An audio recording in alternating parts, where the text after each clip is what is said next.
하용조 목사님은 믿음이 아닌 것은 결국 원점으로 돌아온다고 하십니다. 아브라함이 기근을 만났을 때 보인 행동을 살펴보고 우리가 어떻게 해야 축복을 받을 수 있을지 귀 기울여 들어봅시다. 아브라함은 약속의 장소에 와 보니 기근이었다. 이것이 오늘 주제입니다. 기도를 하니까 결과가 원하는 대로 안 나온 거예요. 아브라함이 얼마나 당황했겠습니까?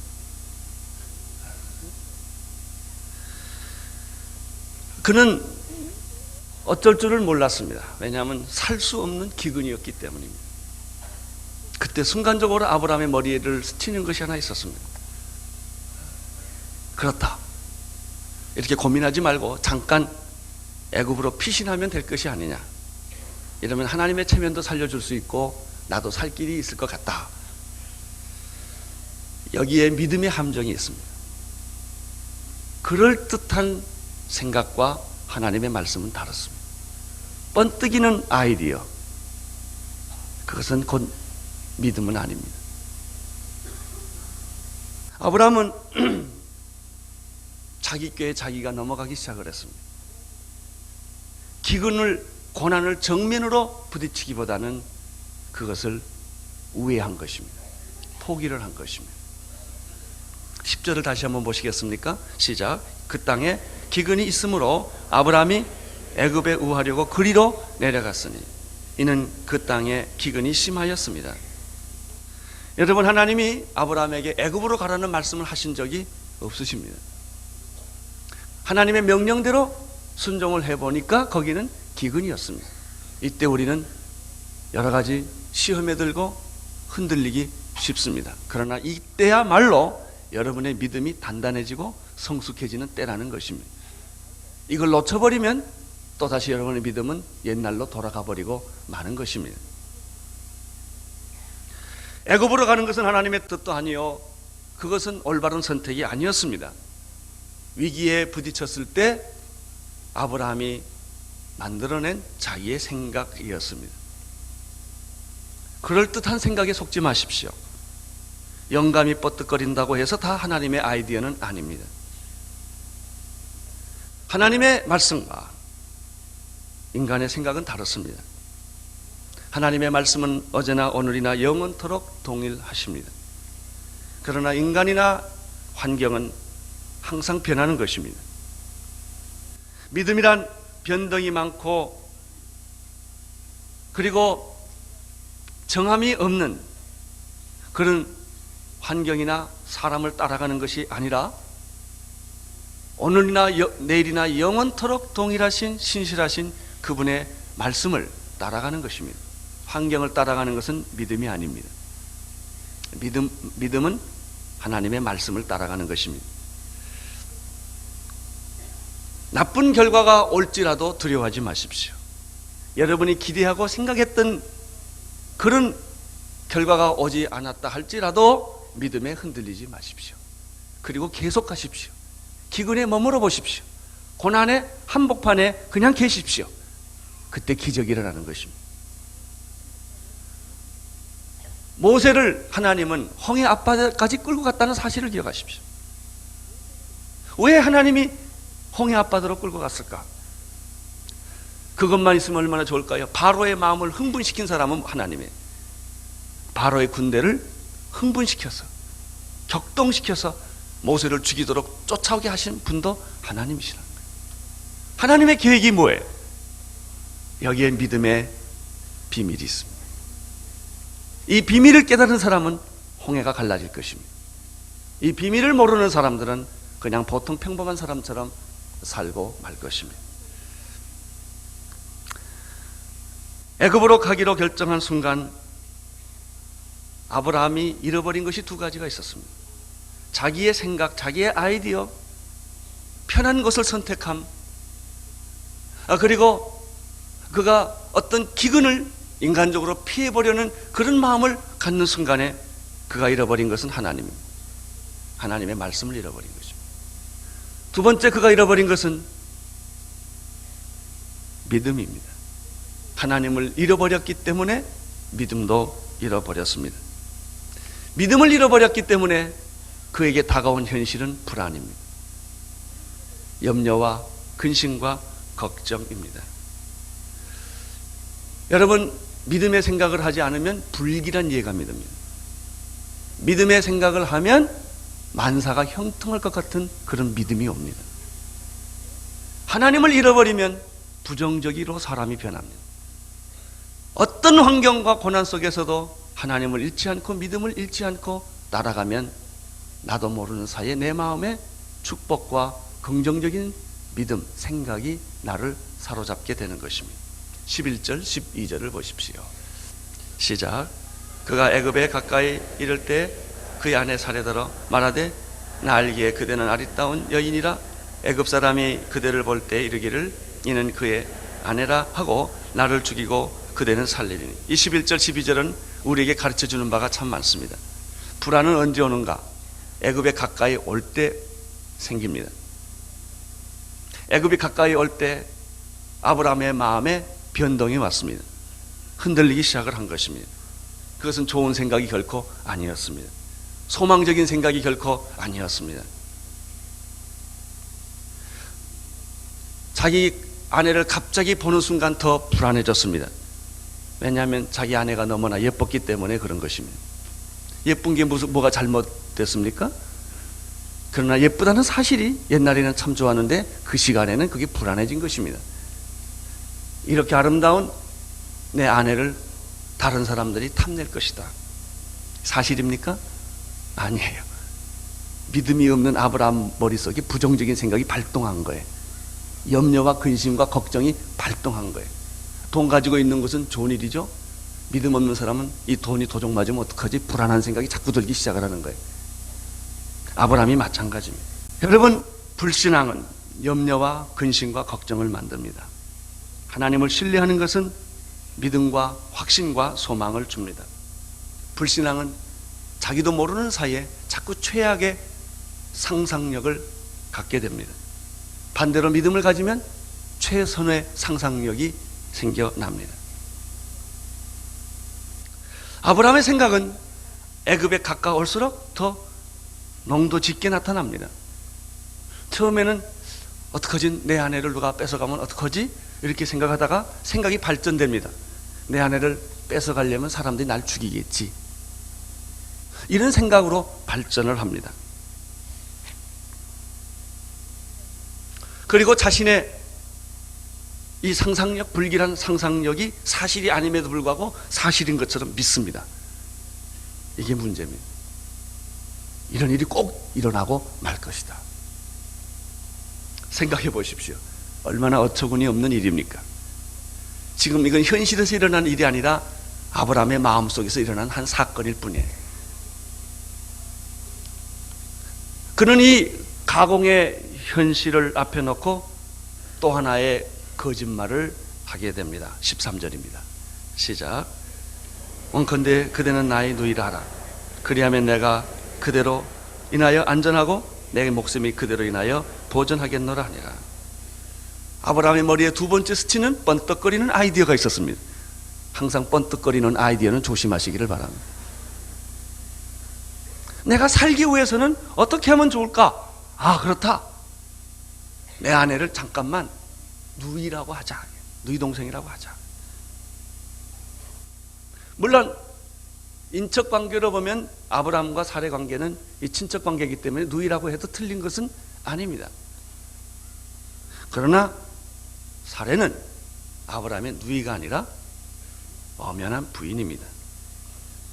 사랑하는 성도 여러분, 어디 가서나 자기 부인을 부인이라고 말하기를 바랍니다. 연예인들은 보니까 인기 때문에 결혼했는지 안 했는지 모르게 이렇게 얼렁뚱땅 넘어가는 걸 많이 볼 수 있습니다. 그리고 또 안 한 것처럼 살아가기도 합니다. 여러분, 자기 부인을 누이라고 말하지 마십시오. 부인은 부인입니다. 남편은 남편인 것입니다. 한 번 빠진 불신앙은 더 깊은 불신앙으로 가게 한다. 처음에 잘못된 그 생각이 결국 자기가 원하지 않는 거짓말을 만들고 사실인 것처럼 조작하게 되었다고 하는 사실입니다. 여러분, 하나님을 잃어버리면 불안이 찾아옵니다. 불안하면 거짓말을 하게 됩니다. 믿음의 사람이 기억해야 될 일이 있습니다. 기근을 만난다는 것입니다. 그것은 현실입니다. 제가 알기에 믿음의 사람 치고 기근을 안 만난 사람은 하나도 없습니다. 종류가 다를 뿐이요, 형태가 다를 뿐이지 하나님의 사람은 반드시 고난과 위기와 기근을 만나는 것입니다. 이것을 어떻게 뛰어넘느냐에 따라서 그의 믿음이 강해졌느냐, 고난이 깊을수록 믿음은 강해지는 것이고 기근을 겪을수록 믿음은 성숙해지는 것입니다. 믿음은 공짜가 없습니다.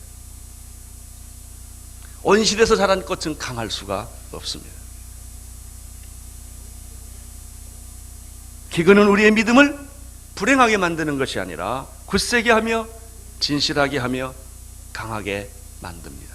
14절 보십시오. 시작.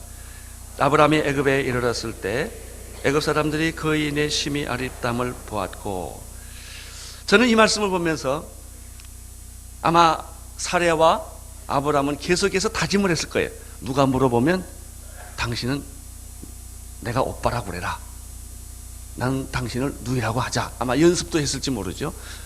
열심히 이렇게 생각을 하고 드디어 애굽 땅에 들어갔을 때 이 14절의 말씀을 가만 보면 아브라함이 애굽에 이르렀을 때 애굽 사람들이 그 여인의 심히 아립다움을 보았다 이렇게 되어 있어요. 정말 당신의 부인이 예쁩니다, 정말 아름답습니다 라고 말하는 순간에 아브라함은 불신앙이 작동하는 거예요. 이거 나 죽일래나 보다. 그리고는 묻지도 않는데 이 여자요 내 누이입니다, 아마 이렇게 말을 한 것 같아요. 가만히 있어도 괜찮을걸. 자기가 만나는 사람마다 당신 여자가 당신 부인이 참 예쁘다 그러면 이 여자는 내 부인이 아니고요 내 누이입니다, 이렇게 계속 아브라함이 말했던 것 같습니다. 그 이유가 15절에 있습니다. 15절 읽어주십시오. 바로의 대신들도 그를 보고 바로 앞에 칭찬함으로 그 여인이 바로의 궁에 취하여 드린지라. 이 15절을 보면 분명히 아브라함은 자기 부인을 누이라고 말했기 때문에 그 왕국의 대신들이 그렇다면 당신의 누이 동생을 왕의 후처로 집어넣는 것이 얼마나 좋겠습니까? 당신도 좋고 다 좋을 것입니다. 여러분, 가장 지혜롭다고 생각한 것이 가장 어리석은 생각일 수 있다는 것입니다. 인간의 지혜란 자기께 자기가 넘어가는 것에 불과한 것입니다. 참 지혜는 하나님으로부터 오는 것입니다. 하나님의 주신 지혜는 영생을 얻게 될 것입니다. 하나님의 지혜는 생명을 얻게 될 것입니다. 그러나 돈 좀 많이 벌어보겠다고, 오래 살겠다고 만드는 꾀는 자기를 죽이는 것입니다. 16절을 보십시오. 시작.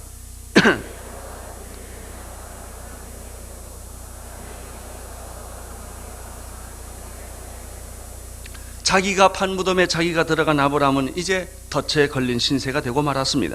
변명할 수도 부인할 수도 없는 난처한 처지에 빠지게 된 것이죠. 거짓말은 자기 부인을 뺏기게 하는 결과를 가져온 것입니다. 왜 그가 거짓말을 했습니까? 불안했기 때문입니다. 왜 그가 불안했습니까? 하나님을 거부했기 때문입니다. 그런데 16절에 보면은 좀 더 복잡한 상황이 생겼습니다. 그것은 왕이 너무 고마워서 아브라함에게 선물도 주고 뇌물도 줬다는 거예요. 이 선물이란 사람의 입을 막게 하는 능력이 있습니다. 뇌물은 사람을 이상하게 만드는 능력이 있습니다. 아브라함이 꿀먹은 버벙어리처럼 더 말을 못하게 된 거예요. 그때라도 말하면 살아났을 텐데 그때 말을 못했어요. 근데 준 선물을 보니까 너무 많아요. 양과 소와 노비와 암수, 나귀와 약대를 얻었더라. 이건 보통 선물이 아니죠. 이제는 자기의 부인인 사례를 아니라고 말할 기회를 점점 놓친 거예요. 사람들이 마음이 없어서 회개를 못한 것이 아니라 기회를 놓쳐서 회개를 못하는 수가 많습니다. 이제는 너무 지나가 버린 것 같고 이제는 어떻게 할 수 없다는 그 상황에 말렸기 때문에 사실 마음은 하나님께 돌아오고 싶고 회개하고 싶은데 그게 안 되는 사람들이 있습니다. 그런 분들은 오늘 저녁 열린 예배 다 오시기를 바랍니다. 여러분, 지금이 늦지 않는 시간입니다. 고백하고 회개해도 늦지 않는 시간입니다. 너는 내게로 돌아오라. 그러면 나는 내게로 돌아가리라. 그러나 아브라함은 그렇게 하지를 못했습니다. 오늘 이야기는 아브라함의 믿음의 실패담입니다. 실패를 통해서 아브라함은 처절한 비참한 그런 경험을 하는 것입니다.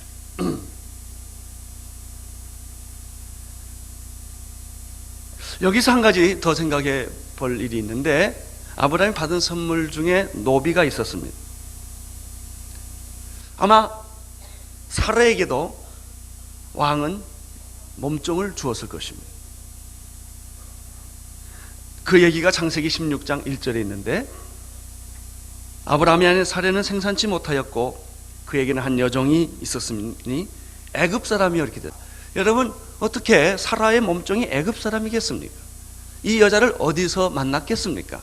아마 분명히 상황적으로 보면은 여기에서 만났을 것입니다. 여러분, 그 애굽의 몸종이 하갈이고 하갈이 아브라함과 관계에서 난 자식이 이스마엘이에요. 잠깐 실수가 엄청난 역사의 비극을 만든 거예요. 여러분, 믿음의 실수는 아브라함에게 이런 엄청난 사건을 안겨주고 만 것입니다. 17절 같이 보시겠습니다. 시작. 여호와께서 아브라함의 아내 사라의 연고로 바로의 그 집에 큰 재앙을 내리신지라. 이제는 더 이상 돌아갈 길이 없어요. 이미 물은 엎질러졌고 자기 아내는 꼼짝없이 합법적으로 뺏기게 돼 있어요. 왕이 강탈해 간 거 아닙니다. 아브라함의 믿음 없는 연고로 자기의 사랑하는 아내를 고스란히 뺏기게 된 거예요. 이때 하나님이 개입을 하십니다. 그것이 17절입니다. 오늘 17절에서 우리는 두 가지 사실을 배우게 되는데, 첫째는 인간이 실수해도 하나님은 개입하신다. 아브라함은 실수로 낭패했고 절망했지만 그의 결론을 그렇게 끝내지 않게 하시고 하나님이 개입하셔서 수습하셨다고 하는 사실입니다. 나는 여러분의 인생에 하나님이 개입하셔서 수습하신 줄로 믿습니다. 여러분은 실패했고 여러분은 좌절했고 여러분은 절망을 했습니다. 그러나 하나님은 여러분을 버리지 않으셨고 하나님은 여러분의 인생에 개입하시기를 원하시고 여러분의 삶을 영광스럽게 바꿔주시기를 원하십니다. 이것이 하나님의 사랑이요 은혜요 섭리입니다. 더 이상 갈 곳이 없을 때 하나님은 우리의 길이 되시고 우리가 이제는 죽게 되었을 때 하나님은 우리의 소망이 되십니다. 그래서 예수님께서 말씀하시기를 내가 곧 길이요 진리요 생명이라고 말씀하셨습니다. 나로 말미암지 않고는 아버지께로 올 자가 없다고 말씀하시기도 하셨습니다. 바로의 집에 큰 재앙이 내린 것입니다. 생각해보면 아주 억울한 일입니다. 왜냐하면 바로가 잘못한 게 하나도 없기 때문에. 그 피해는 아브라함이 받아야 됨에도 불구하고 그 피해가 바로 왕에게 갔다는 것이죠. 오늘 17절에서 두 번째 발견하는 메시지가 이것입니다. 믿음의 사람이 실수를 하면 주변에 있는 사람이 피해를 본다. 여러분, 오늘날 한국교회 위기는 철저하게 교회 책임이에요. 저는 그렇게 믿습니다. 뭐 경제가 어떻고 정치가 어떻고 우리는 그렇게 말할 자격이 없다고 생각합니다. 하나님은 여러분을 보는 시각과 세상 사람 보는 시각이 달라요. 똑같이 보지 않습니다. 의인 한 사람은 예루살렘을 구할 수 있는 능력이 있고 의인 10사람은 소돔과 고모라를 구할 수 있는 가치가 있는 사람. 그리스도인의 가치는 별달라요. 믿음의 사람이 믿음을 지키지 않고 하나님의 사람이 세상 길로 가면 세상이 환난을 겪습니다. 그 예가 요나서입니다. 요나는 니느웨로 가지 아니하고 다시스로 도망을 갑니다.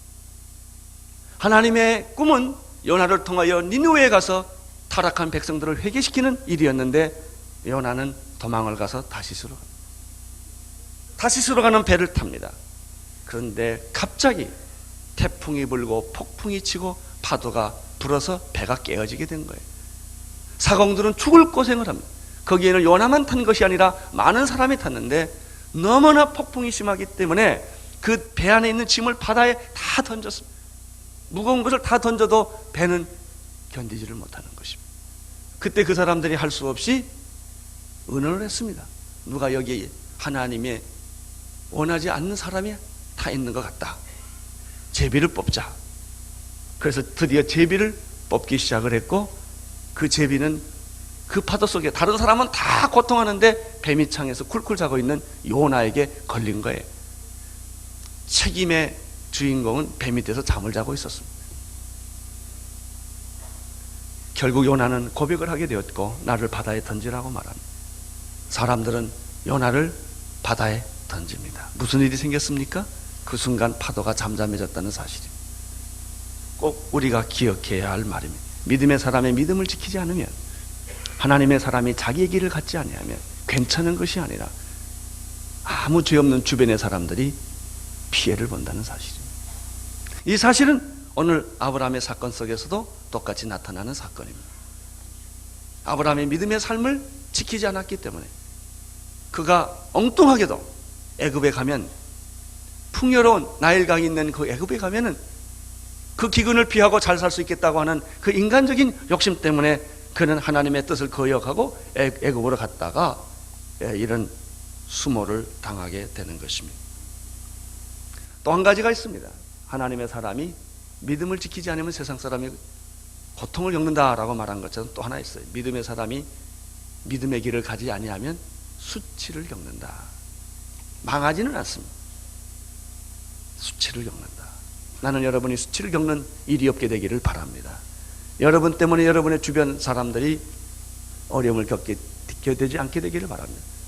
여러분, 어떤 사람을 믿어서 빚보증 섰다가 그 사람이 잘못됐을 때 그 빚보증 쓴 사람들이 얼마나 공력을 치릅니까?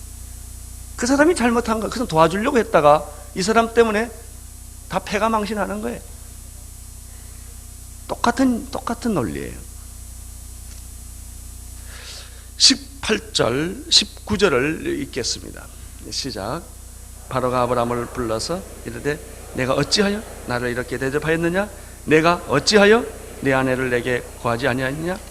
내가 어찌하여 그를 누이라 나로 그를 취하여 아내를 삼게 하였느냐? 내 아내가 여기 있으니 이제 데려가라. 18절 19절은 한마디로 말하면 뭐예요? 아브라함이 뭐 당하는 거예요? 수치당하는 거예요. 세상 사람들에게 의해서 교회가 조롱을 당합니다.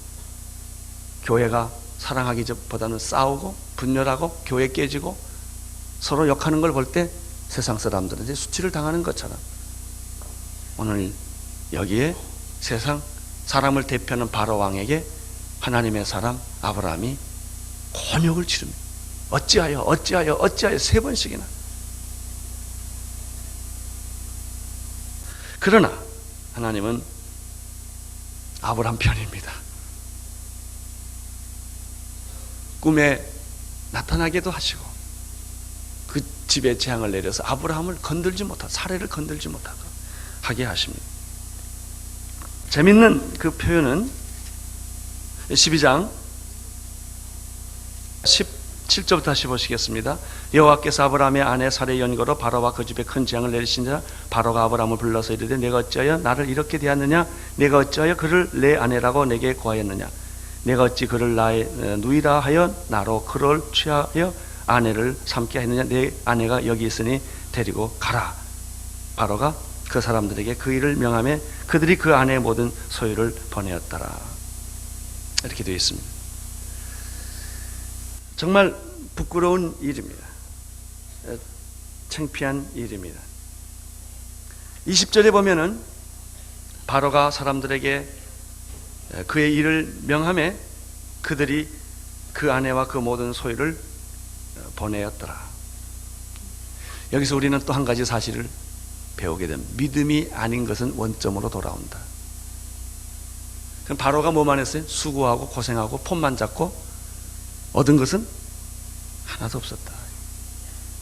아니, 혹만 붙이고 왔죠. 여러분, 군대 가면 원위치라는 말을 자주 듣습니다, 남자들. 그래요. 인생은 원점이에요. 하나님 없는 인생은 당신이 돈을 벌고 명예를 가지고 공부를 하고 많은 일을 했지만 죽을 때는 원점으로 돌아오는 거예요. 그래서 인생은 허무해요. 아무것도 남는 게 없어요. 아브라함은 결국 다시 원점으로 돌아오고 말았습니다. 하나님께서 아브라함을 구원해 주시기로 결심을 하십니다. 저는 또 한 가지 사실을 생각을 합니다. 왜 하나님이 사례를 돌보아 주셨을까 하는 것이죠. 그 이유는 간단합니다. 사례의 몸에서 메시아가 태어나기 때문입니다. 아브라함의 씨 속에서 메시아가 태어나기 때문에 하나님은 사례를 보호해 주십니다. 아무리 위험한 위기 속에 들어간다 할지라도 하나님은 그를 보호하시고 축복하시는 모습을 보게 됩니다. 여러분, 아무리 힘들더라도 그냥 기근 속에 계십시오. 도망가지 마세요. 장깨 부리지 마세요. 하나님이 기근을 주신 것은 무슨 뜻이에요? 기근을 당하라는 뜻입니다. 왜? 기근을 당하면 축복이 있으니까. 그것을 겪으면 당신이 알지 못한 놀라운 축복이 기다리고 있으니까 그 과정을 겪으라는 것입니다. 이것이 믿음의 성숙이요 성장입니다. 피하지 마십시오. 우리는 두 가지 사실을 배웁니다. 갈대아우르는 떠나야 합니다. 가나안은 있어야 합니다. 떠날 것은 빨리 떠나십시오. 그러나 고통이 있을지라도 어려운 자리를 할지라도 그 자리에 있어야 될 때는 그냥 있으셔야 합니다. 이것이 믿음의 삶이에요. 믿음은 떠남으로 시작됩니다. 동시에 믿음은 기근 속에 머물러 있어야 믿음이 완성이 됩니다. 예수님이 서야 할 자리는 십자가였다는 사실입니다. 예수님은 십자가를 피하면 안 됩니다. 그 자리에 계셔야만 했습니다. 예수님은 십자가를 지치기 전에 자기가 이 자리에 있어야 되느냐고 하나님께 여러 번 기도했습니다. 그러나 마지막 기도는 내 뜻대로 마옵시고 아버지의 뜻대로 하시옵소서. 그리고 십자가의 길을 걸으셨습니다. 그것은 고난의 길이었습니다. 그것은 손해보는 일이었습니다. 저는 여러분들에게 이런 믿음의 충고를 드리고 싶습니다. 어떤 일을 선택할 것이냐, 손해보는 쪽을 선택해 보십시오. 이익나는 쪽은 가능하면 포기하십시오. 항상 손해보는 쪽을 선택하다 보면 하나님이 이익이 여러분에게 있을 줄로 믿습니다. 그럼 여러분 자꾸 인간적으로 이익나는 쪽만 계속 따라가면 잘 될 것 같아도 그 결과는 비참해지기 쉽습니다. 사도 바울이 있어야 할 것은 자기 고향이나 자기 집이 아니었습니다. 저는 사도 바울 생각하면 이런, 그도 얼마나 자기 안방에 가서 좀 쉬고 싶었을까? 얼마나 휴가를 가고 싶었을까? 자기 집의 소파에 앉아서 좀 쉬고 싶은 마음이 왜 없었겠어요? 그러나 사도 바울은 그 길이 자기 길이 아니었습니다. 그는 1차 전도 여행 끝나면 얼마 쉬지 못하고 또 떠나야 했고, 2차 전도 여행 끝나면 쉬지 못하고 또 떠나야 했고, 로마까지 가야 했고, 셋집에서 살아야 했고, 그가 살아야 할 자리는 감옥이었다는 사실입니다. 그것이 믿음의 세계입니다. 우리는 너무나 믿음을 낭만적으로 화려하고 좋은 것만 생각합니다. 그렇지 않습니다. 믿음은 기근을 만납니다. 믿음은 고난 안에 있는 것입니다. 그리고 그 고통과 고난 안에서도 견뎌내는 것입니다. 견뎌냈을 때 하나님은 나에게 새로운 세계를 보여주는 것입니다. 기도하겠습니다. 하나님 아버지, 우리의 믿음의 삶이 시작되었습니다. 하나님에 머물고 있는 사람은 떠나게 하여 주옵소서. 고난 중에 시련을 겪고 있는 사람은 견딜 수 있는 힘을 주옵소서. 도피하거나 세상을 향하여 가지 않게 하여 주시옵시고, 십자가를 함께 지고 가시는 예수 그리스도와 동행하게 하여 주옵소서. 주여, 우리는 하나님으로부터 위로와 격려와 용기가 필요합니다. 세상 죄를 지고 가시는 예수 그리스도 하나님의 어린 양을 바라보게 하여 주옵소서. 예수님 이름으로 기도드리옵나이다.